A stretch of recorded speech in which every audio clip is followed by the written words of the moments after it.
India गठबंधन के वरिष्ठ नेतागण और इस सभा में उपस्थित बड़े संख्या में नौजवान साथी, सम्मानित गार्जियन, मीडिया के साथी, माता बहन, सभी को सन्नत मल्ला मुकेश सनी की नमस्कार, प्रणाम।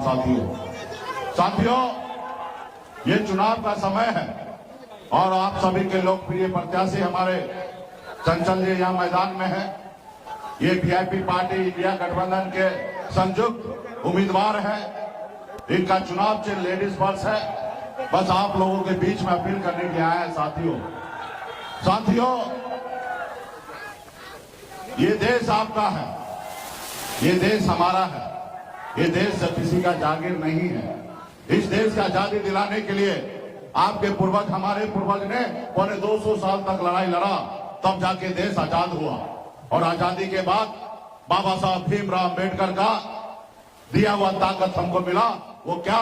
वो संविधान मिला। साथियों, संविधान मिला है। हमारे देश में लोकतंत्र आया है और आज ये संविधान हमारे देश में खत्म करने की साजिश रची जा रही है।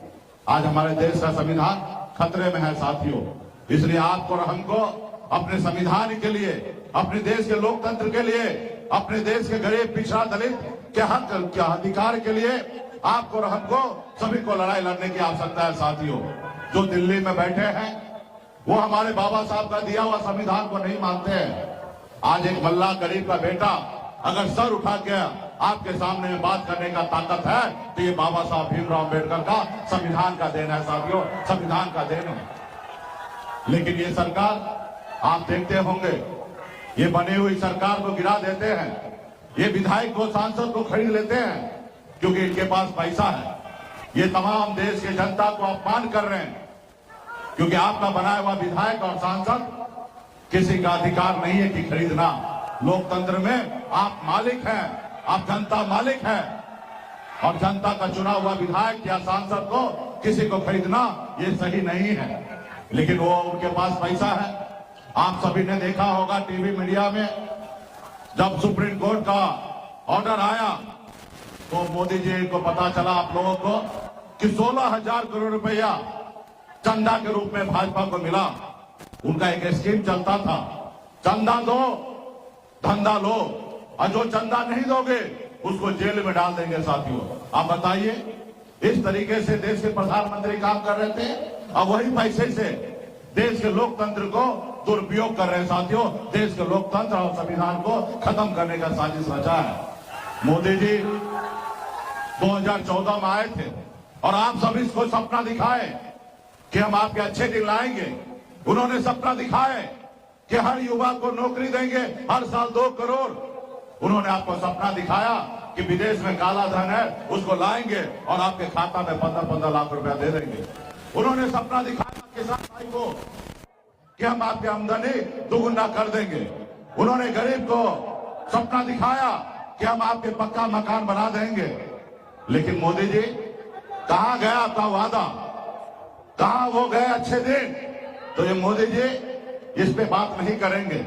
मोदी जी, हम आपसे आग्रह करते हैं, जो 2014-19 में आपने कहा था, कम से कम वही बात को दोहराना का काम कीजिए जनता के बीच में। लेकिन वो नहीं करेंगे। वो बिहार में आके एक्टिंग करेंगे, बिहार में आके वो रोएंगे। स्वर्गीय रामविलास पासवान जी हमारे दलित समाज का महान नेता थे, उनको याद करके आज रो रहे हैं। आप बताइए, ये आज एक्टिंग कर रहे हैं, बिहार में विकास की बात नहीं करेंगे, एक्टिंग करेंगे, वो रो रहे हैं। तो मोदी जी ये बताइए, हमारे स्वर्गीय रामविलास पासवान जी का मूर्ति को किसने खंडित किया था? किसने स्वर्गीय रामविलास पासवान जी को घर से बाहर किया गया था? उनके परिवार को किसने उनके पार्टी को तोड़ा? किसने उनके परिवार में लड़ाई लगवाया? और आज आप आए हैं, उनको याद कर रहे हैं, बिहार में एक्टिंग कर रहे हैं। तो इसलिए साथियों, ये मगरमच्छ का आंसू बहा रहे थे। ये हमको लगता है कि बॉम्बे में शाहरुख खान और सलमान खान को भी फेल कर देंगे एक्टिंग करने में। तो मोदी जी, मैं आपका दुश्मन नहीं हूं, मैं विपक्ष हूं, मैं आपका तीसरा आंख हूं। जो आप नहीं देखते हैं वही मैं दिखाता हूं। मैं जनता का आवाज हूं, जो आप नहीं सुन रहे हैं वही मैं सुनाने का काम कर रहा हूं। तो इसलिए साथियों, ये सरकार आपका नहीं है, इसलिए इसको बदलने की आवश्यकता है।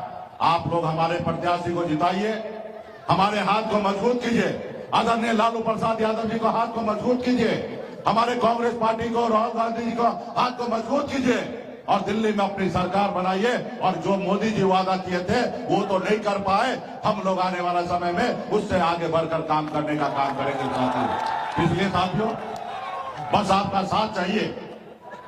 जब तक इस देश में विपक्ष नहीं होगा तब तक हमारा देश आगे नहीं बढ़ेगा।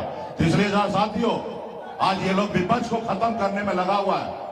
जनता जो है मालिक है, नेता मालिक नहीं है। नेता सिर्फ 5 साल के लिए आते हैं और दूसरी बार जो उनको आना है या नहीं आना है ये डिसीजन जनता को लेना है साथियों। और इन्होंने आपसे झूठ बोला है, तो इसलिए साथियों इनको अभी विदाई देने की आवश्यकता है। और यहाँ पे हमारे प्रत्याशी चंचल जी को जिताइए, लेडीज फर्स्ट पर बटन दबाकर इसको जिताइए और मजबूती से आपका क्षेत्र का विकास करेगा। युवा नेता है, आप लोगों के हमेशा चरणों में आपको साथ खड़ा रहेगा। बहुत बहुत धन्यवाद सभी साथी को, बहुत बहुत धन्यवाद। वीआईपी पार्टी के संरक्षक मुकेश सहनी जी, गोपालगंज के जिला अध्यक्ष दिलीप जी, याजुला राजू जी, प्रेम शेखर जी, राजेश कुशवाहा जी और सभी हमारे महागठबंधन के नेता बरौनी से आए हुए सभी हमारे बुजुर्ग, अभिभावक, नौजवान, युवा साथी, आप लोग इतने धूप में भी आप लोग आए हैं, इसके लिए हम आपका स्वागत करते हैं, आप लोगों का अभिनंदन करते हैं। हम लोगों ने महागठबंधन की तरफ से, इंडिया अलायंस से प्रत्याशी जो है चंचल पासवान जी को बनाया है और आप सब लोग उसे अपील करने आए हैं कि एक एक वोट जो है चंचल पासवान जी को लेडीज पर्स पर बटन दबा करके भारी मतों से विजय बनाने का काम करें।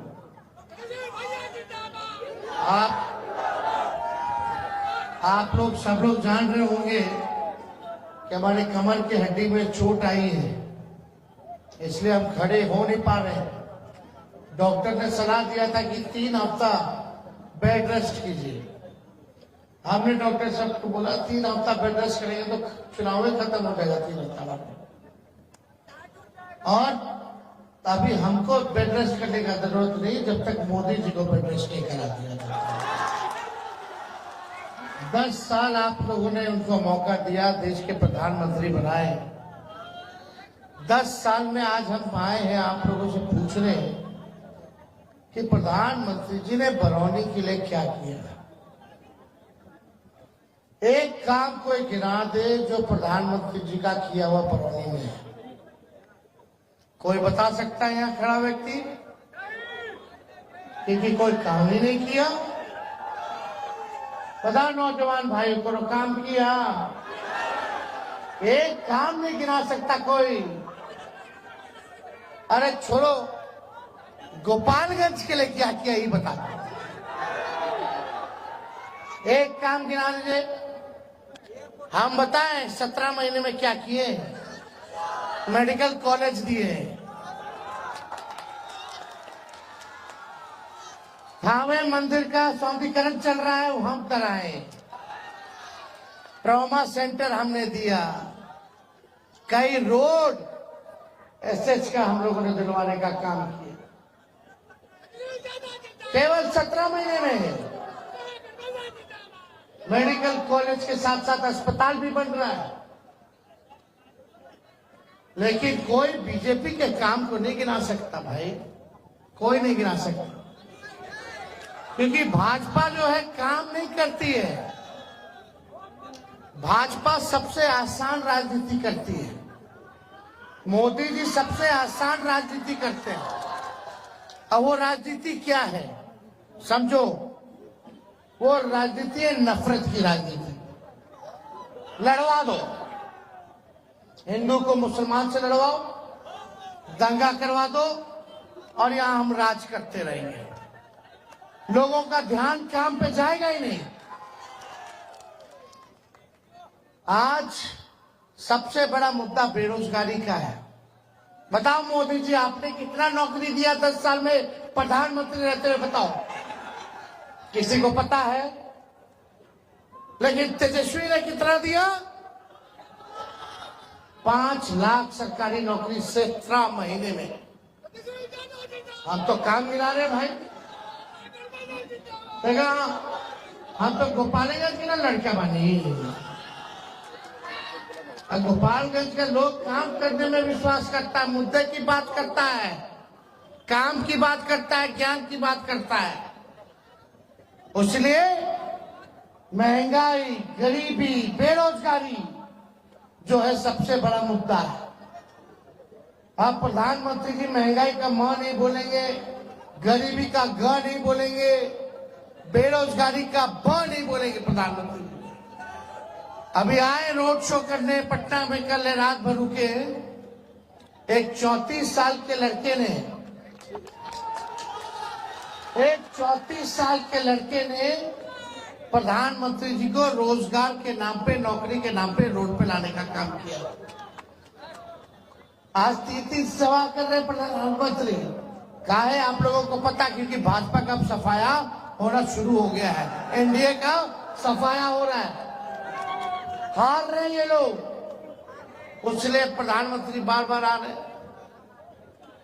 एक बार भी लेकिन नहीं बता रहे हैं कि उन्होंने 10 साल में क्या काम किया, और ये भी नहीं बता रहे कि बिहार के लिए अगर जीतेंगे तो अगला 5 साल क्या करेंगे, ये भी नहीं बता रहे। सुना आप लोगों ने कि अगला 5 साल मोदी जी क्या करेंगे? 8-10 बार बिहार आ चुके हैं चुनाव में, आज भी यही है। लेकिन बताओ क्या कह रहे हो, बिहार के लिए क्या करेंगे? हम बताते हैं हम लोग क्या करेंगे। हमारी सरकार बनेगी इंडिया गठबंधन की, तो देश भर में 1 करोड़ लोगों को सरकारी नौकरी देंगे। गैस सिलेंडर 500 रुपया कर दिया जाएगा। गरीब परिवार की बहनों को साल में एक बार 1 लाख रुपया का मदद हम लोग करने का काम करेंगे।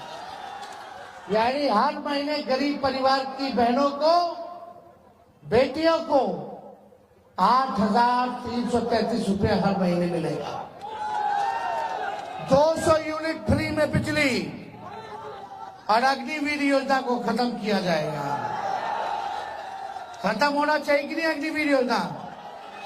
पता 4 साल पे ठेका है, 18 साल में ज्वाइन नहीं कीजिए, अब 22 साल में मुझे नहीं आया हुआ कि रिटायर हो जाएगी। ऐसा करो कानून देखे, 18 साल में ज्वाइन, अब 22 साल में रिटायर, और उसके बाद 4 साल बाद वो सेना में जो गया भाई, वो क्या करेगा? क्या करेगा? और जब शहीद होगा तो इसमें आपको पता है अग्निवीर योजना में शहीद का दर्जा भी नहीं है, पेंशन भी नहीं है, अना कैंटीन की व्यवस्था है। आज यहाँ सिपाही लोग हैं, दरोगा लोग हैं, जरा इन लोगों पे भी योजना अगर लागू कर दिया जाए, अग्निवीर योजना, तो कैसे चली? 4 साल में रिटायर, हाँ, ना पेंशन मिलेगा, ना कैंटीन के सुविधा, और ना शहीद के दर्जा। तो कौन कानून है भाई? कुछ गोली खाएगा 4 साल में? तब तो अग्निवीर योजना को हम लोग खत्म करेंगे, और पहले जैसे बहाली होती थी वैसे ही बहाली हम लोग चालू करवाएंगे, और गोपालगंज के सभ्या एयरपोर्ट हम लोग बनवाने का काम करेंगे। ये हम लोगों के एजेंडे में 24 के चुनाव में 24 जनवचन हम लोगों ने दिए, और उसमें 5 हवाई अड्डा है पूरे बिहार में, जिसपे हमने गोपालगंज का भी कराया है। इसलिए ये सारा काम हम लोग विकास का करेंगे। लेकिन आप लोगों से यही अपील है कि मुद्दे की बात होनी चाहिए। मोदी जी आएंगे, एक ही बात कहेंगे, मंदिर, मस्जिद, इस्लाम, सनातन, हिंदू, मुस्लिम, बस काम की बातें, पढ़ाई, दवाई, कमाई, सिंचाई की बात नहीं करेंगे प्रधानमंत्री। गोपालगंज में कितना कारखाना लगवाया बता दो? किसानों का क्या हुआ? गन्ना किसानों का क्या हुआ? जरा बता दो। किसका आय दुगुना हुआ? नहीं हुआ। हम लोगों की सरकार बनेगी तो 10 फसलों को एमएसपी हम लोग दिलाने का काम करेंगे। ये सारा काम हम लोग कर रहे हैं। देखिए आज समय कम है, हम लोग को और भी जगह प्रचार में जाना है और हमने ठाना है। देखिए हम गोपालगंज के हैं, मेरा घर है फुलवड़िया, सेलार हो गया ननिहाल, लेकिन आप लोगों को बता दे कि हम लोगों को बीजेपी वाला कोशिश करता है कि कैसे वो झुक जाए, उनसे डर जाए, केस मुकदमा कराता है, ईडी सीबीआई कराता है। लेकिन आज तक गोपालगंज के जो धरती पुत्र लालू जी रहे, आज तक भाजपा के आगे घुटना नहीं टेका। जब लालू जी नहीं डरे तो लालू जी का लड़का भी डरने वाला है। अरे हम लोग गोपालगंज के बिहारी रहे, बिहारी गुजराती से डरा जाएगा क्या जी? रवा लोग इन बताए डरा जाएगा गुजराती लोग से? हम लोग काला डराएंगे? हम लोग काम की बात करेंगे। और जब तक इन लोगों को सत्ता से बेदखल नहीं कर देते तब तक तेजस्वी चैन से बैठने वाला नहीं है। इसलिए सब समाज के लोग एकजुट हो जाइए, एकजुट होइएगा तभी काम होगा, नहीं तो खाली झंझट लफड़ा यही होगा। हम लोगों ने कलम बांटा है, वो लोग तलवार बांट रहे। इसलिए फैसला आप लोगों को करना है, मालिक है। कलम बांटने वालों को चुनोगे, नौकरी देने वालों को चुनोगे, या तलवार और दंगा जो करवाते हैं उनको आप लोग चुनाने का काम करेंगे। हम लोग भविष्य बेहतर कर रहे हैं, वो लोग आप लोगों के भविष्य को अंधकार में डाल रहे हैं। इसलिए ज्यादा समय नहीं है। चंचल नौजवान है, युवा है, पहली बार चुनाव लड़ रहा है और आप सब लोगों को अपील करते आए हैं कि भाई चंचल को भारी मतों से आप लोग जिताने का काम कीजिए। यहाँ के सांसद को मौका मिला, कोई काम नहीं किया, फिर से रिपीट कर दिया गया है। इसलिए जो काम नहीं किया, जिसको मौका मिल गया उसको बार बार लाने का कोई मतलब नहीं है। इसलिए आप लोगों का आशीर्वाद है, हाथ उठा करके बताइए, विजय का माला पहना दे।